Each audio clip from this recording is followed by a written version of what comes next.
My name is Amanda Eisner-Cheek. I'm originally from Knoxville, Tennessee. When I was 14, we moved to La Follette, Tennessee, a really small town. Switching the schools, there wasn't as many things to help me because I do have ADD and dyslexia, and there weren't the programs in La Follette that there were in Knoxville. And also being there, I didn't want to be there, so I just kind of gave up.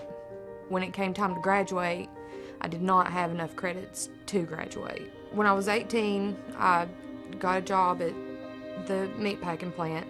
I met my husband at the time. I got married when I was 21. I had my son by the time I was 23. Then my mom passed away.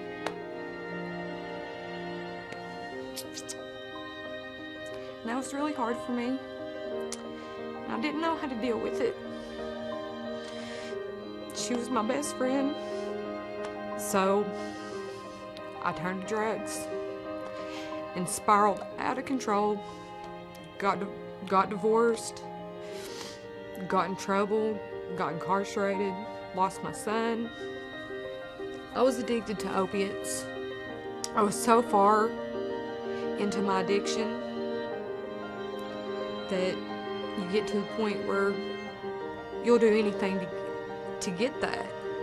Anything you can. And I got put in jail for 15 days, went to court, got put on probation, still couldn't stay off of the drugs, violated my probation, and then I ended up doing 9 months. Got out, thought I was gonna do good, didn't, because while I was incarcerated, my ex-husband got custody of my son, and I didn't have him, so I figured, what's the point? You know, what's the point? So I just went back into the vicious cycle I was already in until finally my sister-in-law said, look, I need your help. You need my help. Let's help each other. She came and got me in Tennessee, brought me down here, sobered me up, and so I laid in a room for 42 days and detoxed, and then once I was sober, I started helping her with her kids and was talking to my son, and getting a clear mind made me realize that that was never who I was. I'd turned into that person, but that's not who I am.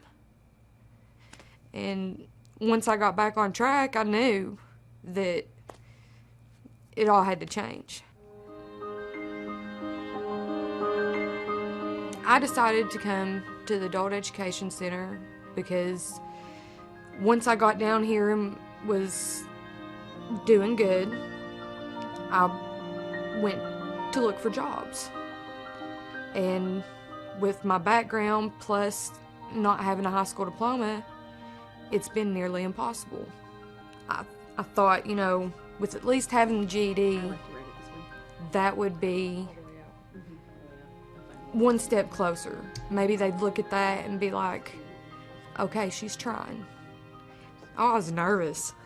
I was definitely nervous because it'd been so long. You know, how can I back up 15, 17 years and do this now? It was terrifying.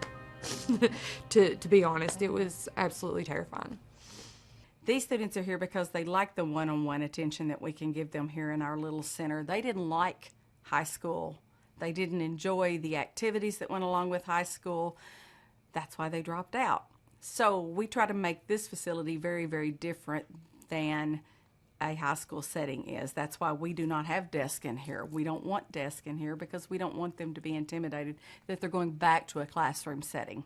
Amanda, she was only able to get into the center a couple of days a week because of family commitments, but she had internet access. And we said, well, we've got this program. Maybe this would be useful for you. She used Fast Forward at home to really and truly help herself with the science and the social studies.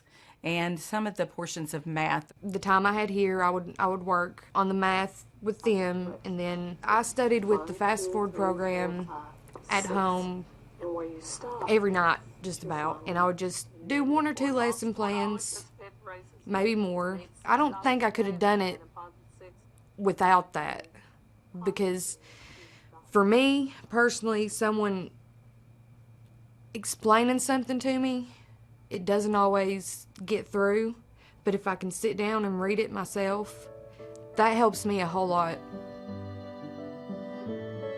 Natalie and Beth, they pushed me, telling me that I could do it, that I was smart, and once I passed my first test on the first try, and I was like, wow, I did that, you know, and so that gave me more confidence of, okay, I can go to this next subject and I can do this.